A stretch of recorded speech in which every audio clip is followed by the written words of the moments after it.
여러분 따끈따끈한 소식 하나 알려드릴게요. 8월부터 가스요금이 인상된다고 합니다.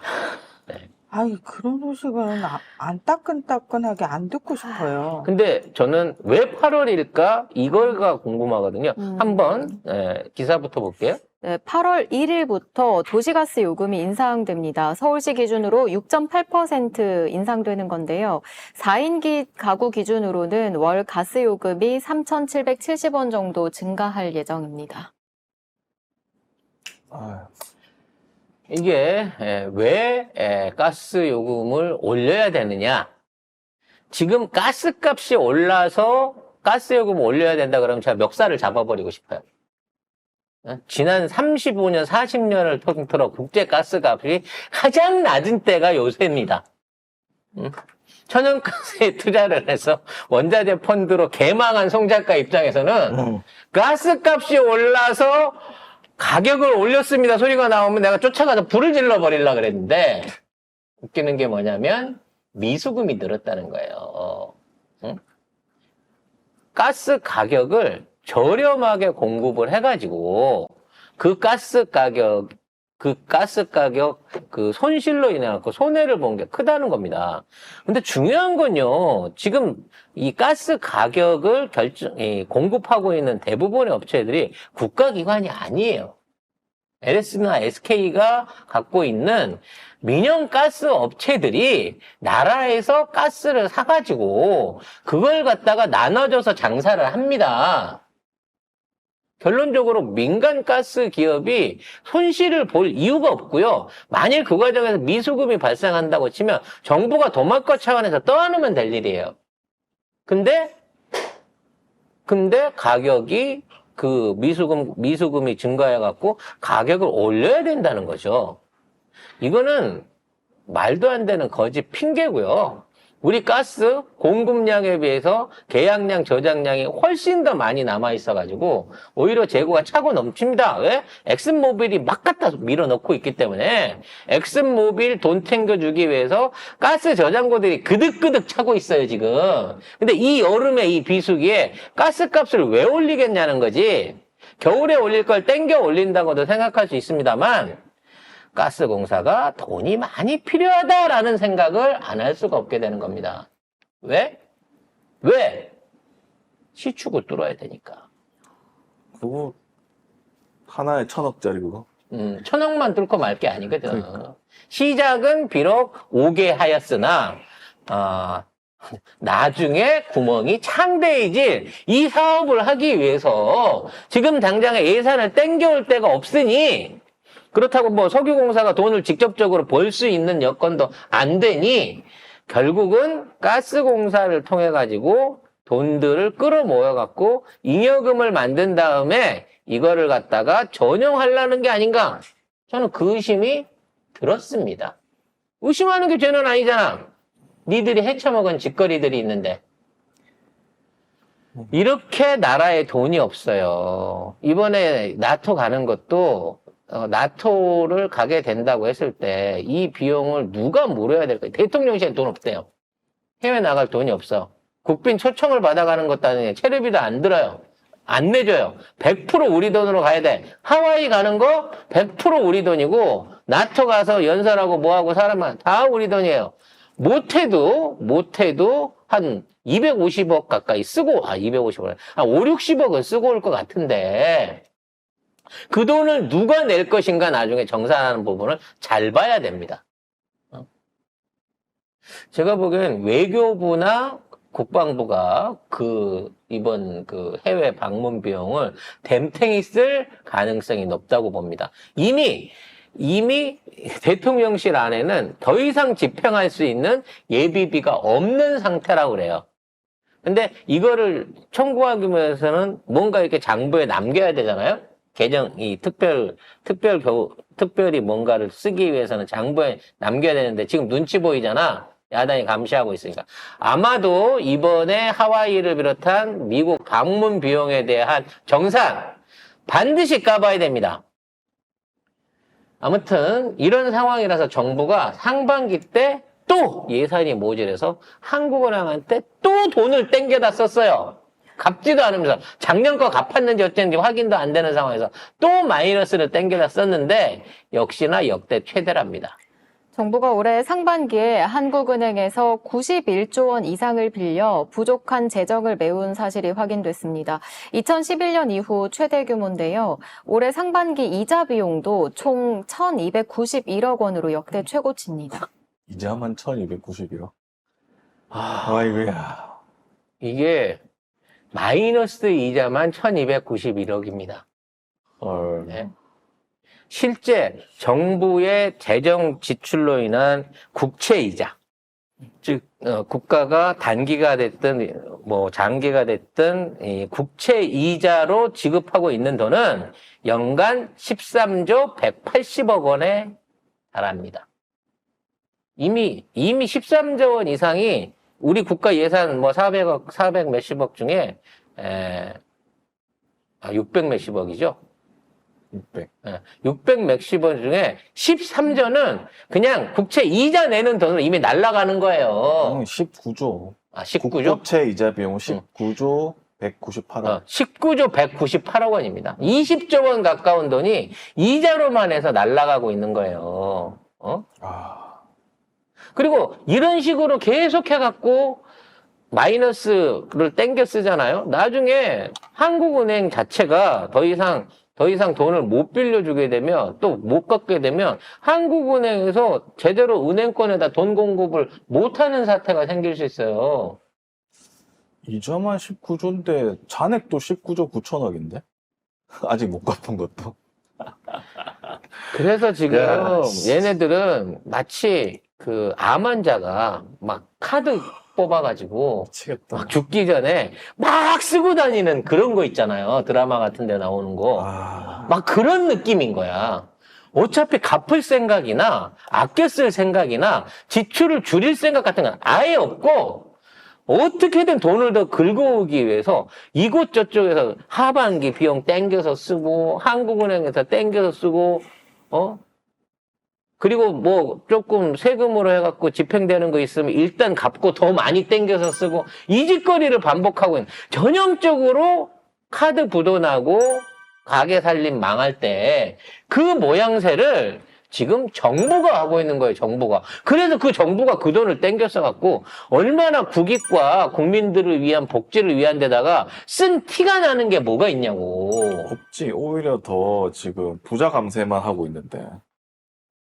그래서 외환 보유액은 계속해서 줄고 있습니다.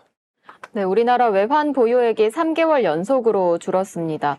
한국은행이 발표한 자료에 따르면 2024년 6월 말 기준으로 외환 보유액은 4,122억 1천만 달러로 전월보다 6억 2천만 달러 줄었습니다. 이거 저는 IMF 진짜 오는 거 아니야, 진짜? 저는 진짜로 저기 4,100억이 있기나 한지 그게 정말 너무 궁금합니다. 일단 기본적으로 외환 보유액이라고 하는 거는 국가와 민간이 보유하고 있는, 국내와 국외에 보유하고 있는 외환의 총합을 합친 거예요. 이게 저게 다 국가 돈도 아닙니다, 저 외환 보유고가. 그리고 저 외환 보유고는 국가와 민간, 우리나라 경제계의 공동 통장인 거지, 저게 우리 돈이 아니에요. 대한민국 정부 돈이 아닙니다. 근데 저거를 빼다 썼다는 거지. 물론 저 안에 정부 돈이 일부 있긴 하겠으나 아마 그 정확한 규모는 알 수 없으나 많아봐야 1,000억 달러 이쪽 저쪽일 거예요. 그게 왜 그러냐면 애초부터 원자재와 어떤 뭐 석유를 비롯한 각종 원자재를 수입하기 위해서 2,000조 원 정도는 기본적으로 쥐고 있어야 됩니다. 우리나라 경제 금융은. 외국에서 석유를 사오든 뭘 사오든 할 때는 달러를 지급해야 되잖아요. 그러니까 그 돈은 썼다 박았다 하면서 2,000조 원 정도는 유지를 시켜줘야 우리가 수출입을 하면서 먹고 살 수 있게 되는 거예요. 그리고 1,000조 원 정도는 사실 저기는 기업이나 외국인이 이 외화 외금으로 저금을 해놓은 거기 때문에 언제든지 뽑아갈 수 있는 가용성으로 뽑아갈 수 있는 예금인 거예요. 그러면 이 정부가 원자재가 이게 경제가 아닌 순수하게 운영할 수 있는 자금들은 한 500억에서 600억 달러 정도밖에 안 되는데 이게 지금 거의 한 달에 5억, 6억 달러씩을 또 가끔 환율 반응한다고 10억 달러씩을 막 뽑아 쓰고 있어요. 4년 만에 최저치예요, 지금. 그러면 지난 4년 동안 계속해서 이게 줄고 있다는 얘기입니다. 정부가 뭔가를 막기 위해서 이 돈을 빼고 쓰고 하면서 환율 방어에 안간힘을 쏟고 있답니다. 그래서 환율 방어에 안간힘을 쏟는데 이상하게 환율이 높을 때는 팔고 환율이 낮을 때는 팔고 빌려주고 환율이 높을 때는 사는 짓거리를 하고 있기 때문에 거기에서 적자가 계속 나고 있는 거예요. 나라 안에 있는 모든 곳간들을 지금 다 뽑아먹고 있는 거나 마찬가지입니다, 이 나라가. 그리고 이런 짓거리를 하면 위험하다라고 신호를 줘야 되잖아요. 신호를 안 줘요, 언론이나 경제계나 감사원이. 문재인 정부 때 이런 일이 일어났으면 나라 망한다고 난리 났어요. 아니, 공범들한테 무슨 말씀을 하시는, 걔네들은 다 공범들이에요.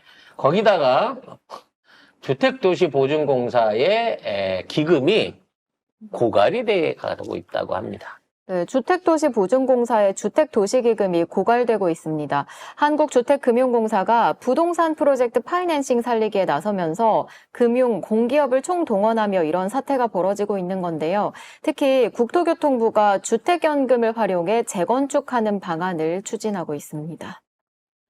그래서 일단 주택도시기금 여유자금이 올해 3월 말 기준 13조 9천억으로 2년 3개월 새 무려 35조 1천억 원이 급감됐습니다. 그러니까 한 50조 원 넘게 있었어요. 35조 1천억을 네. 다 써버렸어요. 써버린 거죠. 그러면 이걸 갖다가 원래 뭐 하는 용도냐? 내가 집을 져야 되는데, 아니면 공공주택을 져야 되는데, 제가 돈이 없으니까 빌려주시면, 제가 이거 지어서 분양해가지고, 나중에 돌려드릴게요. 이런 식으로 쓰는 마이너스 통장이에요.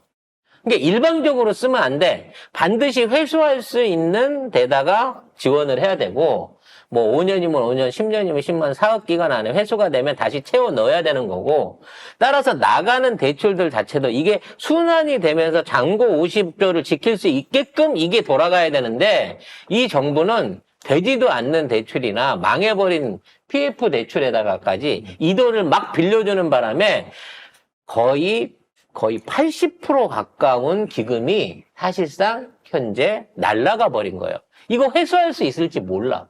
그래서 대책이랍시고 청약통장 납입액 방도를 월 10만 원에서 25만 원으로 늘렸습니다. 청약을 너무 뭐하냐? 이제 집을 지어줄 돈이 없는데 나라에. 옛날처럼 무슨 뭐 신규 청약을 위해서 그 국가 정책 자금으로 지어진 임대 아파트나 뭐 이런 것들이 아예 질 돈이 없어져 버렸는데 거기에다 예금을 더 넣으라고 하는데 누가 거기다 돈을 더 넣겠냐고. 그럼 주택금융공사가 건축공사비 플러스 PF 보증 상품을 출시를 하면서 또 이 상품은 이 기존 PF 보증을 이용하고 있지만 건축공사비가 추가로 필요한 사업장이나 신규 PF 보증 사업장을 대상으로 합니다. 이게 뭐냐면 이미 은행한테 50% 잡히고 금고한테 30%, 40% 잡혀갖고 잔고 여력이 10%밖에 없어서 어디 가도 대출을 못 받아서 부도나게 생긴 업체들한테 정부가 빌려주겠다. 마지막 10%를 담보로 돈을 빌려주겠다는 거예요. 이거 100% 뛰는 돈입니다. 그래서 지금 생각하는 게 주택연금까지 뽑아먹겠대요. 주택연금까지. 그러니까 주택연금이 뭐냐면 내가 집을 잡히면 그 집에서 매년 나 죽을 때까지 이게 그 연금 형태로 해갖고 돈을 받아 쓰고 내가 지금 집은 그냥 주택공사에 주는 거야. 그럼 주택공사 받아서 뭐 재건축을 하든 도로 팔든 임대를 주든 해갖고 쓸 수 있도록 노인들 여가를 이게 그 어떤 생활비 보전을 위한 걸로 해갖고 이걸 주거든요. 할수 있게. 그러니까 나중에 이제 자식들이 납입금을 내고 그 집을 상속받게끔 찾아가는 경우도 있는데 대부분 그런 경우들이 없어요. 왜냐면 오래 사시면 집값이 떨어지거나 오래 사시면 결국은 원금보다 많이 찾아가게 되거든. 연금은. 그래서 주택연금을 하시는 분들이 많이 있었어. 그렇기 때문에 수요가 높기 때문에 거기에 준비되어 있는 기금이 있었는데 이 기금까지 뽑아 쓰겠다는 거예요. 정말 바닥까지 악착하지 마른 수건을 짜서라도 나라 안의 돈을 싹싹 긁어 쓰고 있는데 그것도 나라 안의 돈을 대기업 돈이나 부자 돈이 아니고 서민들 거. 서민들 돈을 공적 자금을 이거 쥐어 짜겠다는 거야, 결국에. 아, 정말 짝지, 짝지. 빨리 탄핵을 시켜야 됩니다. 단순하게 땅 파갖고 공사비나 뽑아먹거나 기업들 협박해갖고 재단 세워갖고 기부금 받는 정도의 사기꾼이 아니에요. 이 새끼들은 진짜 이거. 정말 나라를 죽이고 사람을 죽이고 기업을 죽일 수 있는 사기꾼들입니다. 워낙 악나라거든 출신이. 아유, 거기서 그치면 다행이게요. 많은 국민들이 그래 뽑아먹을 거 없으면 그래도 지 끝나겠지. 아니요. 뽑아먹을 거 없잖아요. 국민들을 노예로 부려서라도 그럼요. 뽑아먹을 아마 사람들입니다. 나라 땅을 다 팔아먹고 그것도 없으면 국민들을 진짜 노예로 어디 옛날 우리가 파도 광부 보내고 진짜로요. 월남전에 전쟁 보냈듯이 그렇게 해서라도 뽑아먹을 놈들이에요.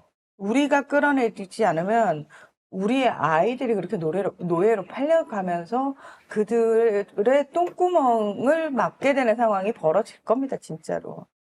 아유. 진짜 여러분들은 너무 빡치네. 각오를 단단히 하셔야 돼요.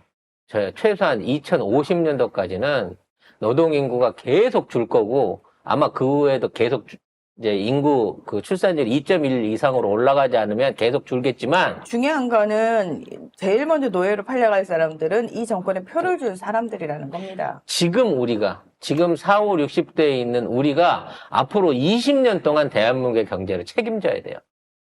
젊은 세대는 없고요. 나이 든 세대는 죽어요. 지금 중장년에 속하는 우리 방송을 많이 보고 계신 송작가TV 애청자들 우리가 20년 동안 이 나라를 미겨 살려야 돼요. 근데 20년 동안 저 도둑이자 버러지이자 기생충인 쥐새끼인 이것들을 살려놓고 가서야 되겠습니까? 그렇게 해봐야 우리는 본전으로밖에 못 돌려놔요, 이 나라를. 그런 차원에서 빨리 올해 안에 제발. 이것들을 정리를 해야겠다는 생각이 듭니다.